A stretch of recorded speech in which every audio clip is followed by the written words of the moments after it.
Welcome to S99 TV news. Ayodhya రామాలయం విరాళాల చోరీ కేసును సుప్రీంకోర్టు సిట్టింగ్ జడ్జితో విచారణ జరిపించాలి. ఉత్తరప్రదేశ్ లో ఏం జరిగినా వచ్చే బుల్డోజర్ రాముడి డబ్బులు కాజేసిన వారి దగ్గరికి ఎందుకు రాలేదు? ఏదేమున్నా కూడా ఇవాళ దొంగతనం బయటపడింది.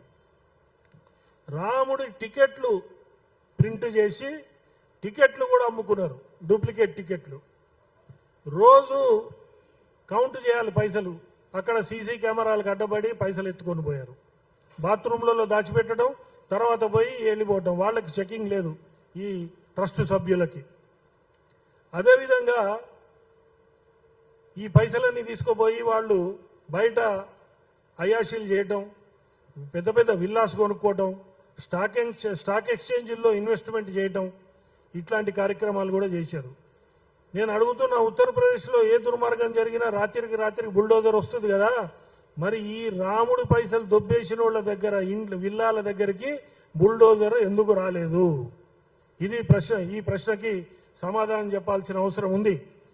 సిట్ విచారణ మీ అందరికీ తెలుసు. సిట్ అనేది గవర్నమెంట్ ఆఫ్ ఉత్తరప్రదేశ్ చేస్తుంది. వాళ్ళు గవర్నమెంట్ ఎట్లా తలుచుకుంటే అట్లనే సిట్ రిపోర్ట్ ఉంటుంది, కానీ దీనివల్ల ఎటువంటి లాభం లేదు. అందుకని దీనికి ఒక సిట్టింగ్ సుప్రీంకోర్టు జడ్జి ద్వారా దీన్ని విచారణ చేయించడం, సిబిఐ ఎంక్వైరీ చేయడం, ఇట్లాంటివి చేయాలని చెప్పి కూడా మేమందరం డిమాండ్ చేస్తున్నాం.